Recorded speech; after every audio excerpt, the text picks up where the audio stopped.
To sing or not to sing? That is the question. Hey, what's up, Coach? What are you doing? Hey, Brian.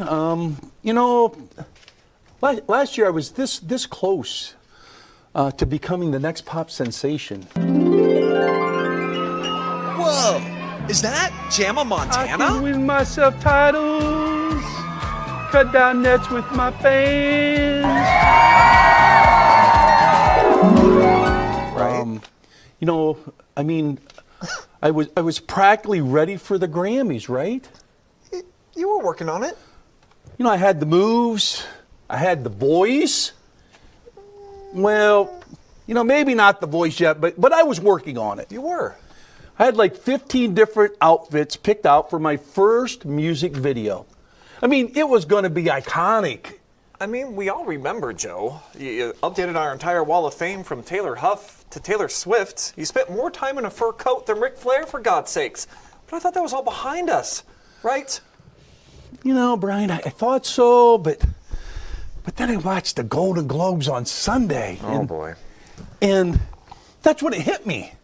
I don't need the Grammys. I just need my Oscar. For my performance. I'll act in my sleep. I'll act in the grocery store. I will act on this set. This is my second act. No more coaching. No more singing. I just want to perform. Anything. Oh, boy. Here we go again.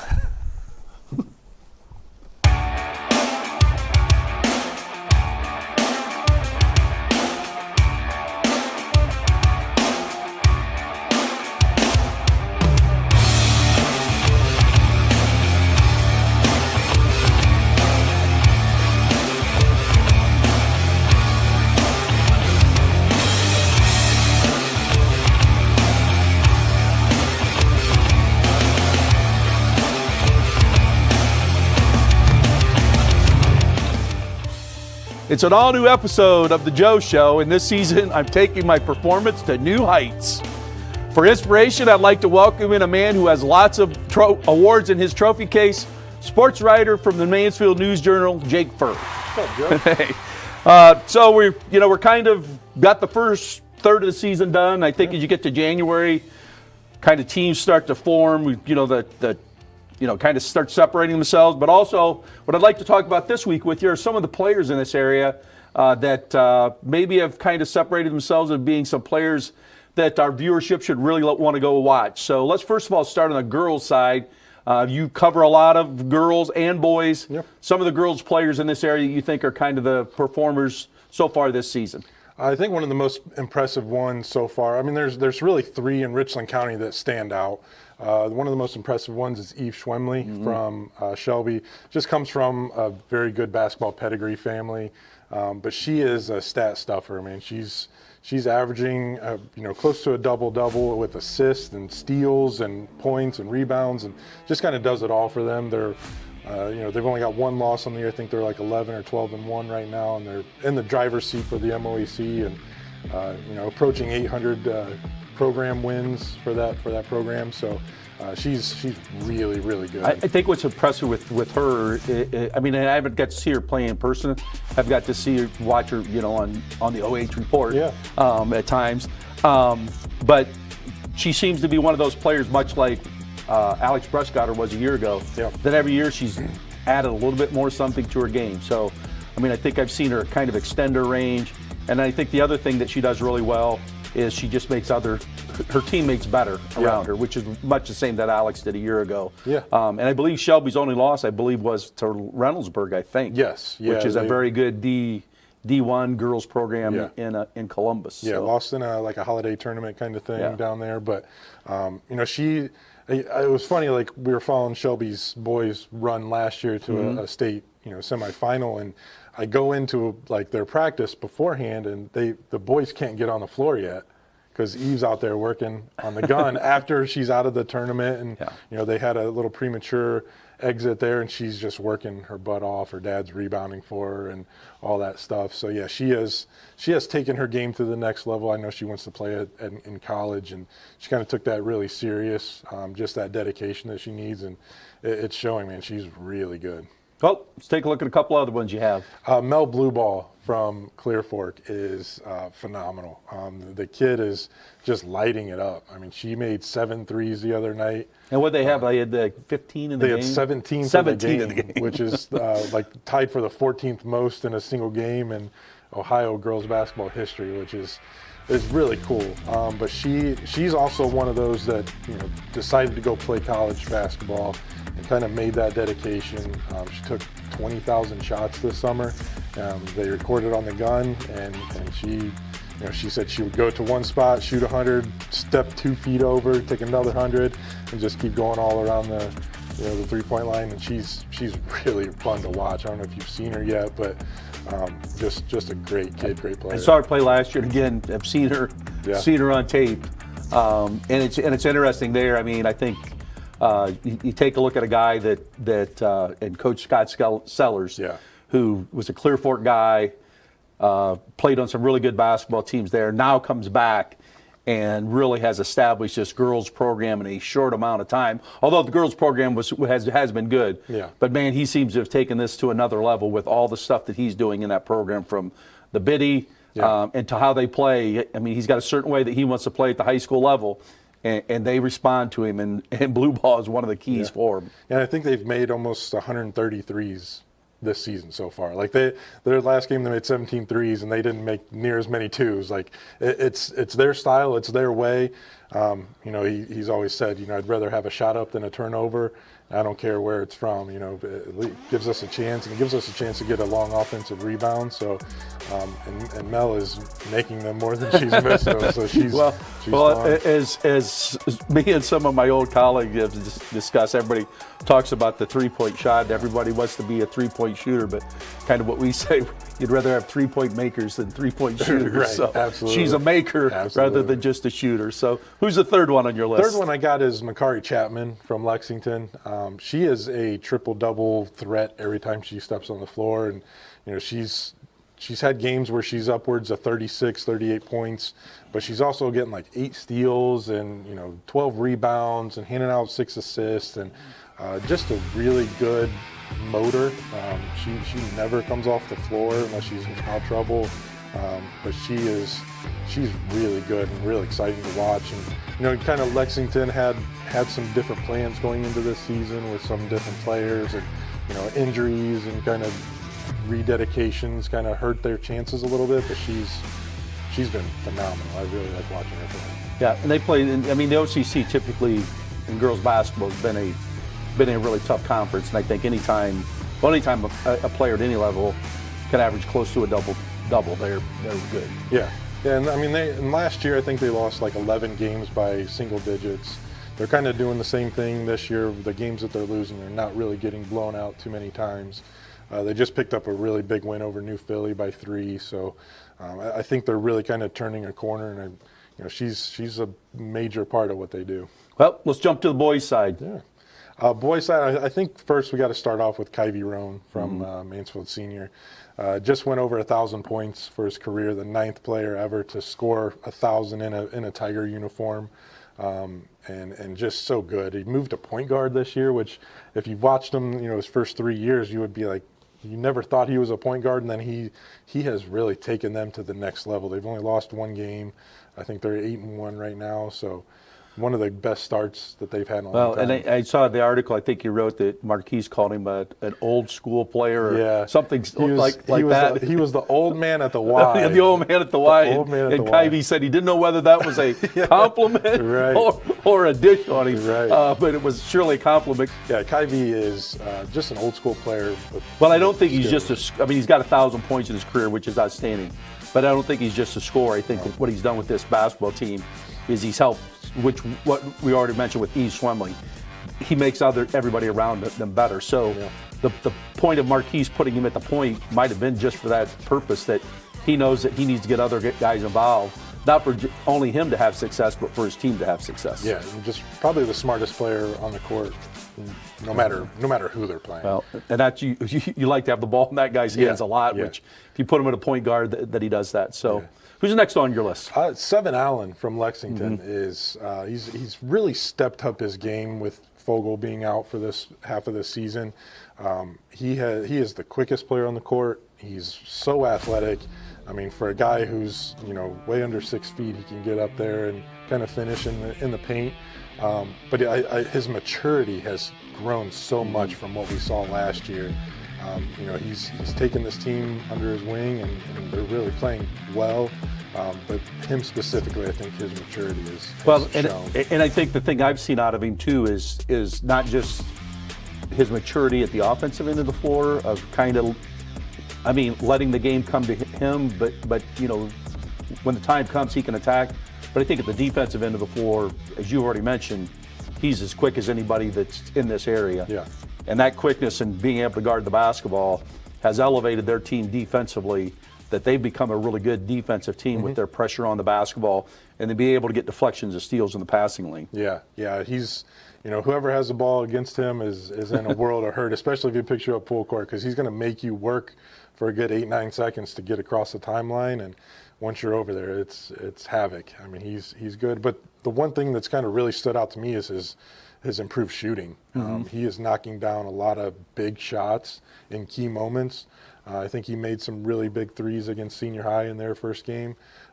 So he's blossomed. I think you give him a lot of credit, his teammates, and also Coach Scott Hamilton and his staff a lot of credit when you start the season without potentially the best player in the area. Yeah, with guys playing some key minutes that came off the bench. A lot of them are scoring in double figures. They routinely have 4 or 5 guys in double figures every game. So to add Fogel to the mix is going to be interesting, and it'll be really fun to see maybe if they can take that next step. Who's your third guy you got? Justice Thompson from Crestview. Man, the kid is an absolute scoring machine. He's routinely around mid-30s a game lately. I think his averages is jumping up to around 28 points a game. But just unlimited range, for a 6'3" kid who's, and he's a basketball junkie. That's kind of what I love about the kid. He lives in the gym and loves the sport, loves the game, and he's phenomenal. And again, a player that we've been able to watch pretty much through his his first 3 years now into his 4th year as a senior. That I think's added a little bit. I think seeing him early in the season against Crawford. Thought he's a much better rebounder and a much better defender than he was a year ago. But as you said, from an offensive standpoint, he's as talented of a player as we've seen in this area for a while. Yeah. And I mean, the rebounding wise, like he kind of has to now. Like last year, he had some teammates that were, kind of battling on the board, so he could kind of stay back, get back on defense and stuff. But it's now up to him, and he's taken that role and just kind of ran with it. And defensive-wise, I think he kind of knew or kind of learned that if he wants to get on some college radars, he's going to have to play some really tough-nosed defense, and he's taken that personally and really improved. He just became, so it's kind of weird, he just became like their Crestview scoring leader. So everybody who scored a point in a Crestview uniform, he just became their scoring leader, beat Fred Stimpert from the back in the 80s and late 70s, early 80s.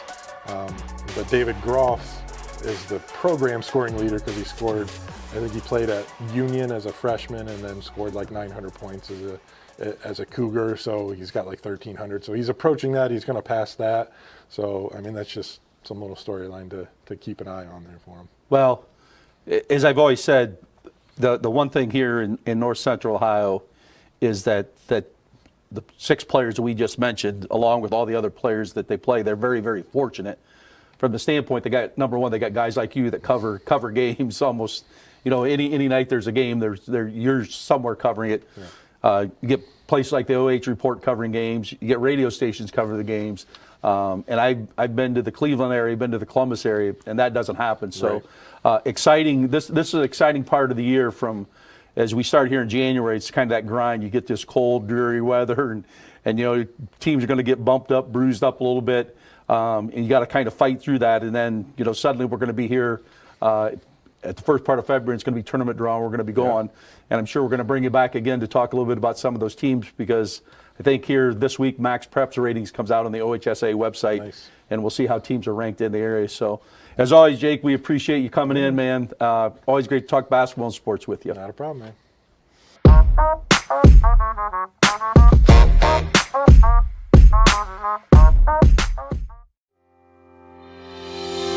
Season 3 of The Joe Show is brought to you exclusively by Buckeye Horizon, your local Trane comfort specialist. Schedule an appointment online at BuckeyeHorizon.com or call their Mansfield location at 419-529-2738.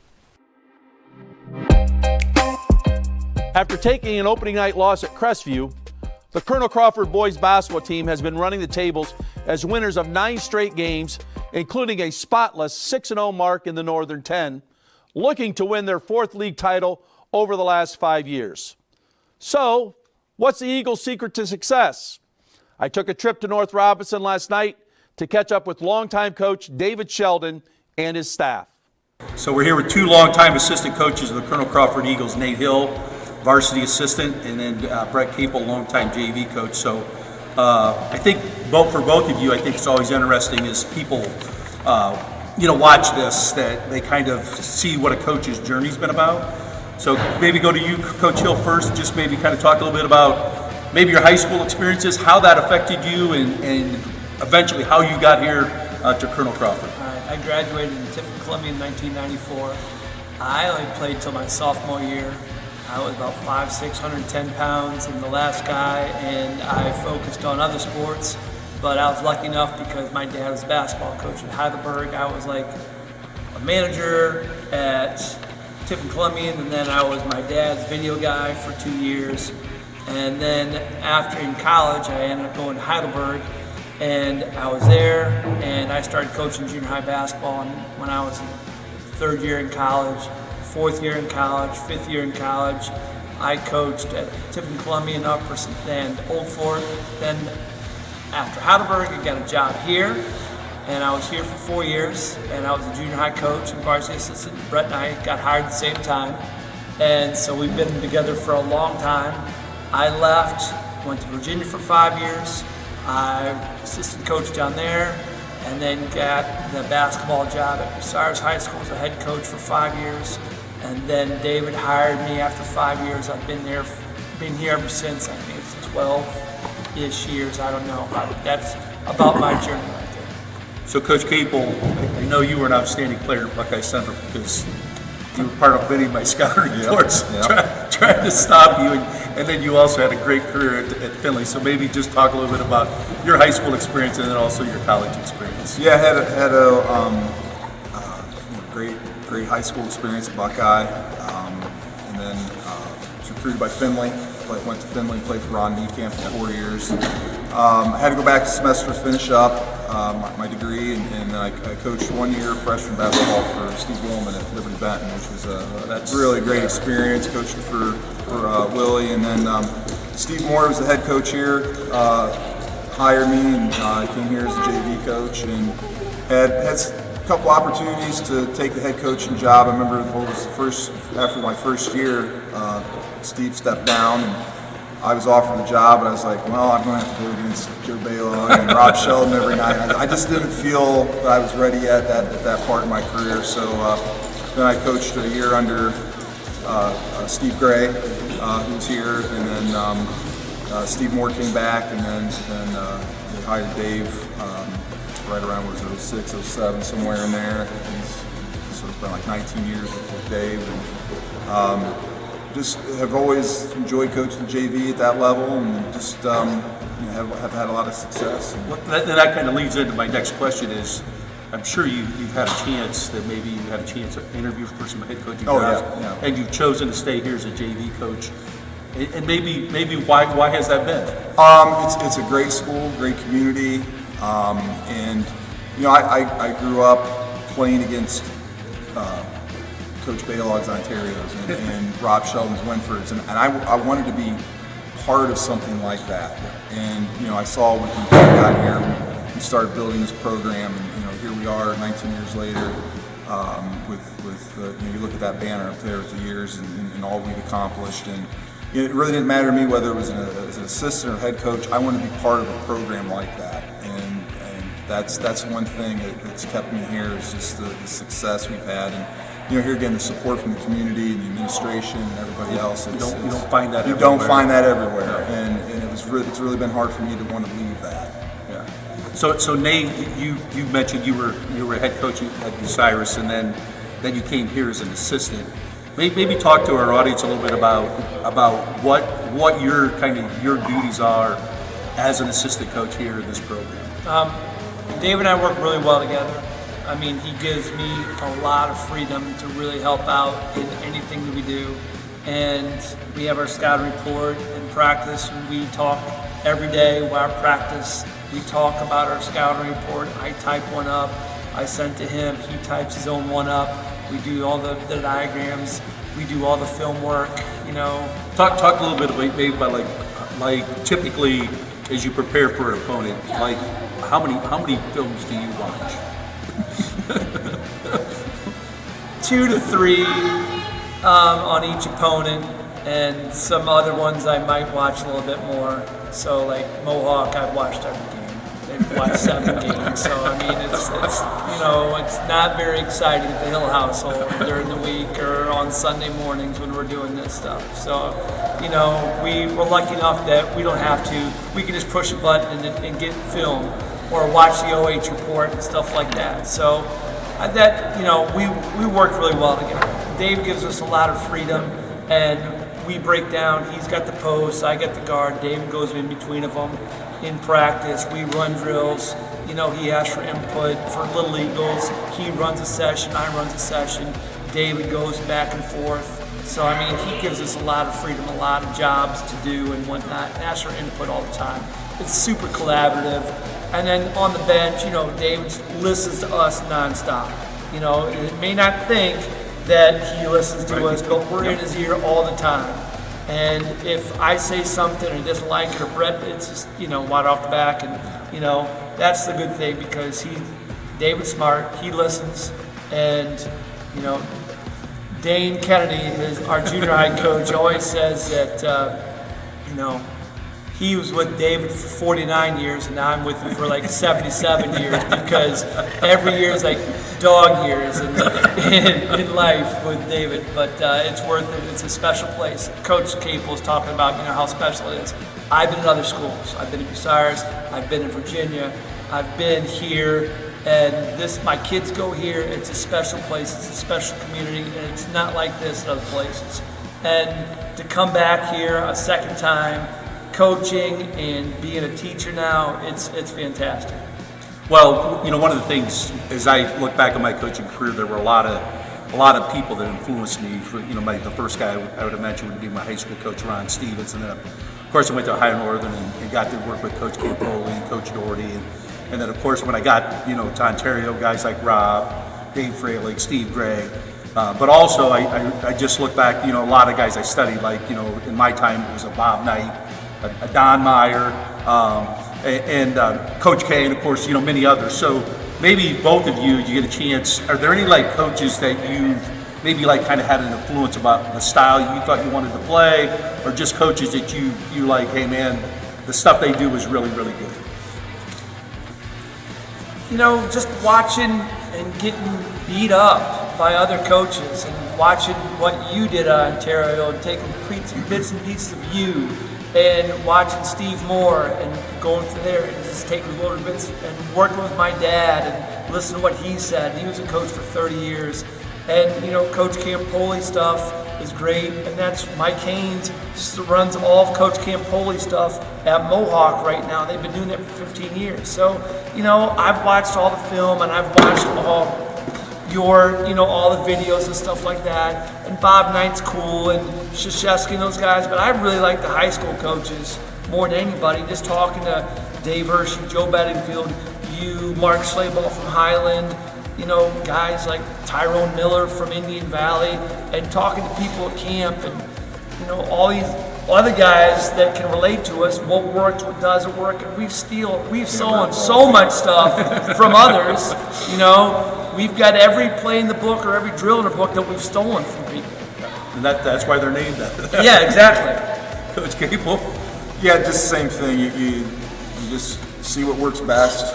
You watch other guys, what they're doing, whether it's offense, defense, and whatever works best, and you adapt, and yeah, you just kind of steal from what you think is working best. So yeah, Nate said it the best. You're just watching other guys, and more really high school level of what they do and how they run their programs and whatnot. But yeah, it's definitely you're always looking out for what's working and what you think will adapt your program the best. You guys already maybe mentioned a couple things about the next question.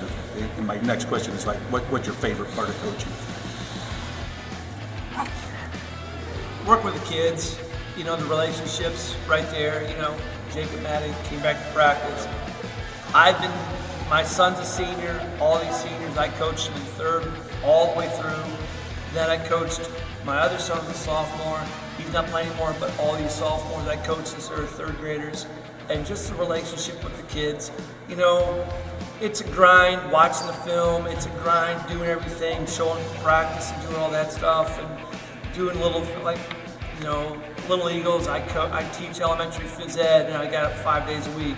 It's not the greatest coming in and yelling at the same kids on Saturday mornings, but it's the relationships that Austin Smith, Jordan Shell, all these guys who are around, and that's the most rewarding thing is getting good relationships with the players is my favorite thing about it. I enjoy watching kids develop. You mentioned Jacob Maddie, my stepson. He was a kid, played all freshmen as a freshman. Was a JV player as a sophomore. Was a role player as a junior, and then his senior year stepped up and was an All-Ohio player, and just developed every year. And I love watching the kids develop. Really from even when they're little all the way up. And as a JV coach, I take it to heart that it's my job to develop these kids, get them ready for varsity. And that's one thing. The relationship, obviously, Nate hit it on the head there, but also just watching the kids develop and working with them and watching them get better and excel every year. Well, let's flip the coin, and I don't know if you may want to answer this, you may not, but what's the least favorite part of coaching? It's getting harder and harder to gear up for every game and watch the 3 films and do everything and do that when there's other cool things you can do on the weekends. If it was in Florida right now, I'd have a really hard time because I really enjoy the golf. And I still play in December, and I will play if it's nice out. And I like to play pickleball also, so those are some of the things that sort of, the time factor.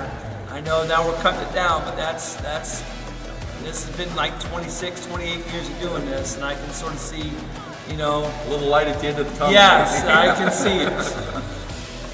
Yeah, it's the grind. You love the grind, but you hate the grind. It's the time you put in. You see the fruits of your labor, the wins and the success you have, but it's just that time you put into the film and the scouters and everything else.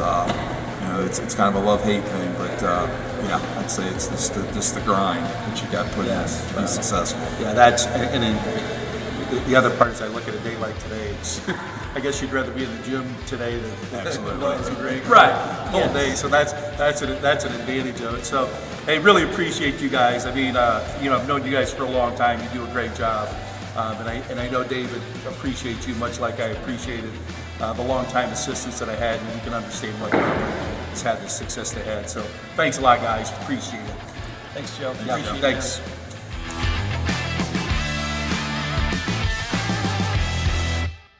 The Eagles have a huge matchup coming up on Friday when they host undefeated Mohawk for the top spot in the league. The winner takes a big step towards earning this year's N10 crown. And speaking of winners, let's find out who took home the fan vote in our first edition of Coach B's Ballers. Congratulations to Hillsdale freshman point guard Lowen Ferguson, who had an incredible debut for the Falcons to earn the award. Lowen edged out runner-up Lucas Bordner of Seneca East by just 4 votes to become our first Baller of the season. Now, let's take a look at this week's nominees for Coach B's Ballers. featuring the top individual performances captured by our cameras since Christmas.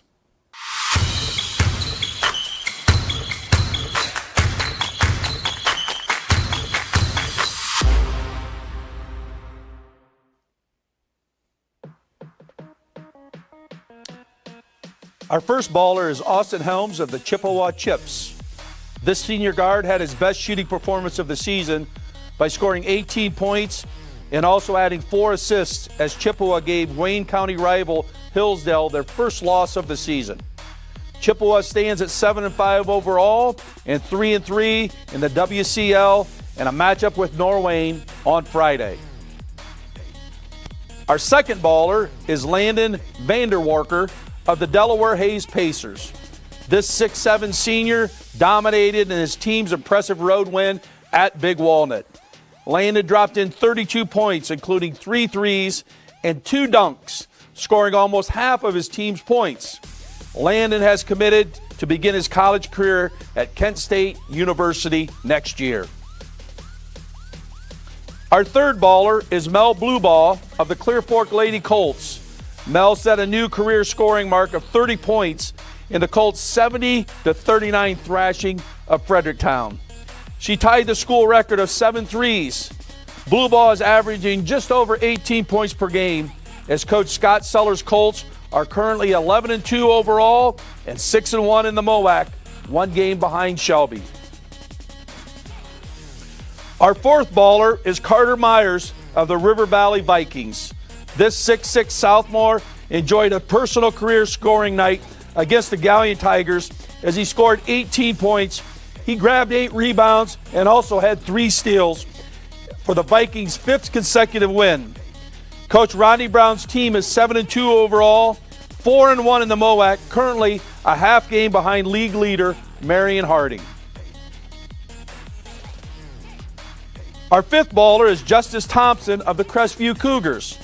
This All-Ohioan scored 31 points, grabbed 7 rebounds, and dished out 4 assists in the Cougars' 80-49 beatdown of Monroeville.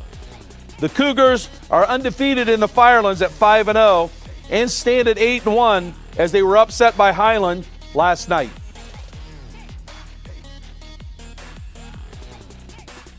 Our sixth baller is Brock Montgomery of the Upper Sandusky Rams. This talented senior athlete scored 18 first-half points in the Rams' Tuesday night win over the Shelby Whippets. Brock finished the game with 23 points in this key non-league contest.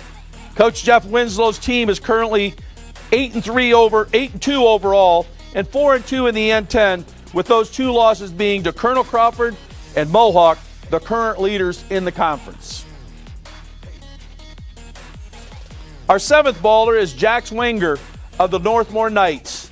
Jack scored 22 points in this KMAC win over the Blue Devils of Danville, with 13 of those coming in a crucial third quarter.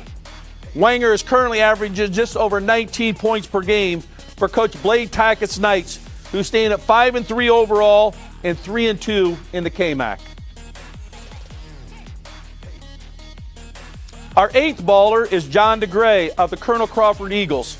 This super sophomore had a double-double by scoring 17 points and grabbing 10 rebounds in the Eagles' 65-21 domination of rival Winford. He also added a block shot to his stats. Coach David Sheldon's team has reeled off 9 straight wins after an opening season loss to Crestview.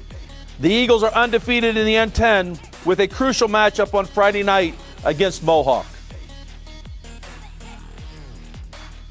Our ninth baller is Riley Trumpauer of the Lucas Cubs.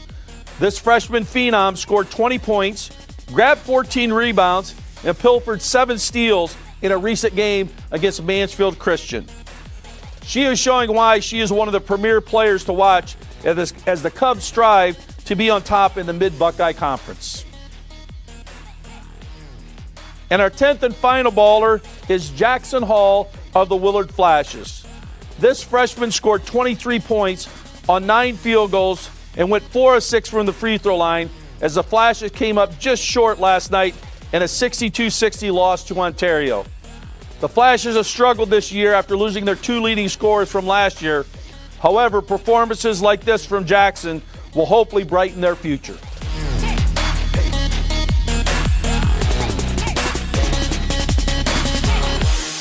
We'll put these nominees up for a fan vote to see who you think is my top baller of the week.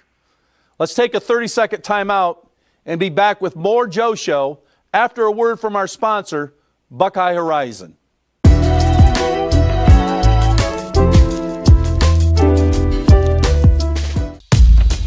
Season 3 of The Joe Show is brought to you exclusively by Buckeye Horizon, your local Trane comfort specialist. Get the best in home comfort. Hot or cold, we're here for you.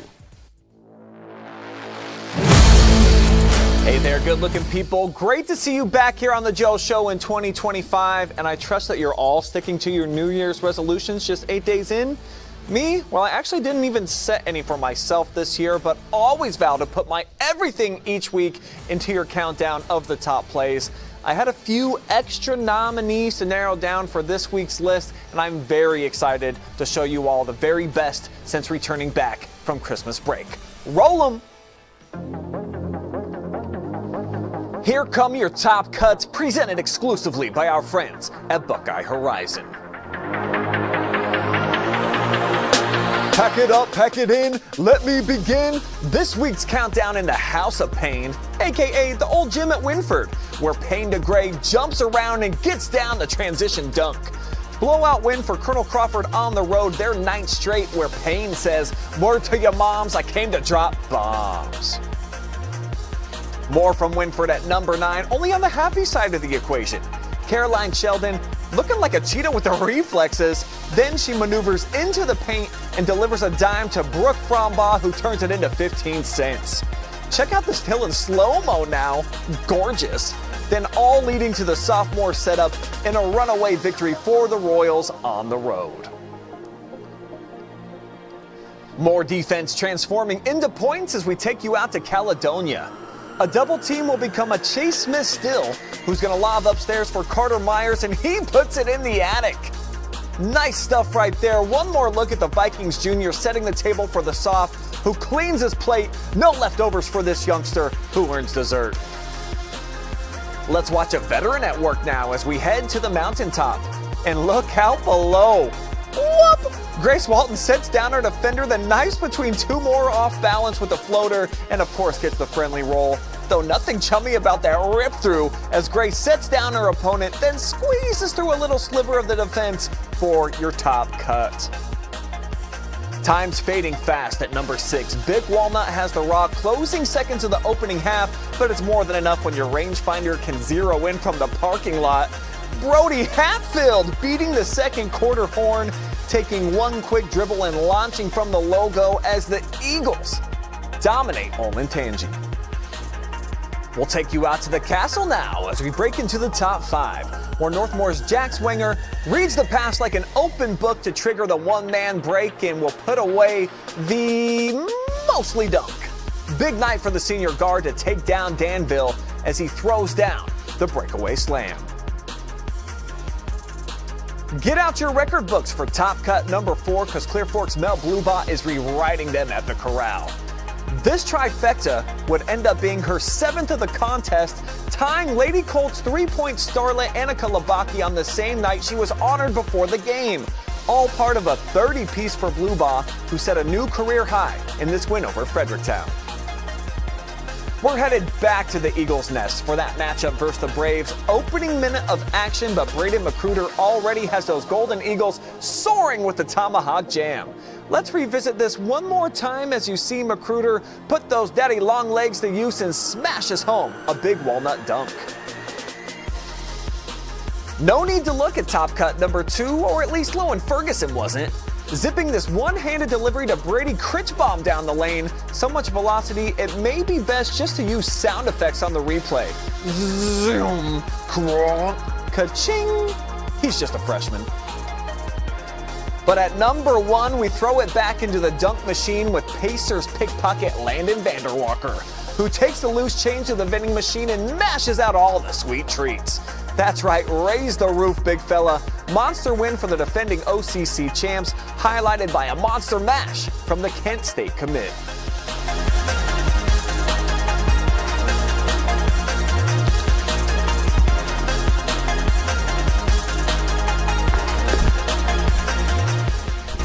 So those are your 10 best plays captured by our camera since we turned over into 2025, actually since winter break all came back here. So let me know, drop me a comment bomb if you enjoyed the list. Did you think the Vanderwalker worthy of #1 and you like another play better? Did I maybe leave something out? That decision, it's ultimately up to me, but always love hearing from you.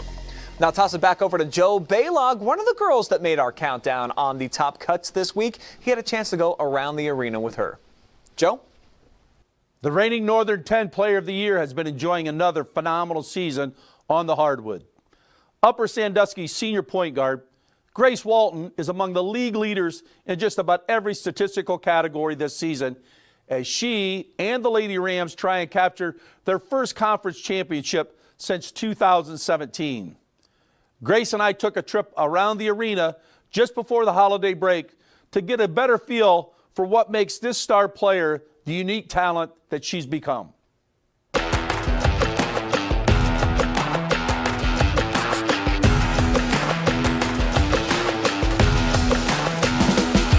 right, we're here with Grace Walton of the Upper Sandusky Lady Rams, and we're going to go around the arena. So, Grace, in looking at your career stats, you've won like over 50 games in your career here. I believe you started since you were a freshman. Your team's made it to the district tournament 3 years in a row. So as a senior, kind of what is your team, or what have you guys talked about as your goals for this upcoming season? I mean, same thing since my freshman year. It's always, I mean, we want to win a district this year and we want to win the conference, and we plan on doing that. I looked, you were second team N10 as a freshman, your first team the last 2 years, player of the year last year, the N10. But I think every year a player tries to do a little bit more. So kind of what might have been your focus this summer is what you wanted to get better at? Oh, I mean, I don't know. Really, I just want to win the league. That's really all I want. I mean, we've come really close all 4 years, or all 3 years, so yeah, that's. The other thing, I think every player has somebody that's maybe been a big influence in their career. Is there a person or persons that maybe have been a big influence as far as for your high school career? I don't know. I mean, kinda. I've always looked to my coaches for advice. Coach Bennett, Coach Dybel was great in high school. He was player of the year in high school also, and he, I mean, they all give me great advice. So I mean, I would probably say them. Is there any player that like you maybe kind of try to model your game after, or maybe a player that's like influenced how you play? I really don't know. I'd love to say Caitlin Clark, but I don't think I can say that. Well, I think you can, because I think she's influenced a lot of players as to how you play, and I think Yeah. you got a little bit of a game like her. You're able to shoot the three. You played basketball for 4 years. What have you enjoyed most about playing basketball? Oh, I mean, it's awesome. It's just like takes the edge off everything. It's fun. I mean, it really is just awesome, and I love my teammates. I mean, they make it way more bearable sometimes when it gets long. Well, and I think one of the things I've noticed is I've watched you play a year ago.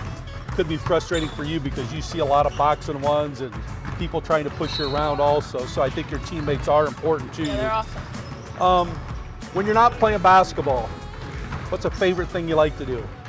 I love to work, actually. I mean, that's mostly what I do. I play sports and I work, and that's about it. Like, but what do you, like, you have a job that you work at, or? Actually, today I just got certified to be a nurse's aide. So that's, I've worked in a nursing home before, and now I'm working as a nurse's aide. So yeah, that's basically about it. That's a lot of what I do. Work, school, and basketball. That is a neat thing to do. Your favorite food? My favorite food? I don't know. I love a good pickle, actually. I love almost every time we go to games or whatever, I have to get one of those ones they sell at the concession stand. So you played a lot of games. You've had a lot of people guard you. Who's maybe the toughest player that you've had to go against? Oh, for sure, Gabby Roston. Gabby and I are friends, so when she guards me, I kind of hate her, honestly. 4 years of, you're your fourth year here. So far, what's the best memory you've had of your high school career? I mean, I've really had a lot of them. Mostly, I would say collectively getting close with other seniors on the team. Just overall, I don't really know if I have a super distinct memory. But yeah, we had a lot. We would scout a lot at like Willard, and we've gone to Willard probably like 4 or 5 times to scout and just to watch other teams. And we've had a lot of fun, like car rides there and stuff like that. So yeah, I would say those are pretty good memories. So one of the things typically on the OH report, and you've probably been a part of this, after being a player of the game, you get a chance to give anybody a shout out. Would you like to give anybody a shout out as we finish around the arena? We had a great crowd at our last home game, and I don't know, it's just awesome to see. The energy's great, and so yeah, shout out everybody who was supporting us. All right, that's around the arena. Grace and the Lady Rams took a tough loss at Cary last night. A game you can rewatch anytime on our Facebook page and YouTube channel too. They've got a huge matchup coming up on Saturday at N10 leading Colonel Crawford, with an opportunity to pull within a game of the Lady Eagles for the top spot in the league. That's going to do it for episode 2. It's a good start to the season, but not quite Emmy material just yet. If I see you before episode 3, just assume I'm in my zone of method acting. Because I won't stop till this little gold trophy is mine. And they all love me. They really love me.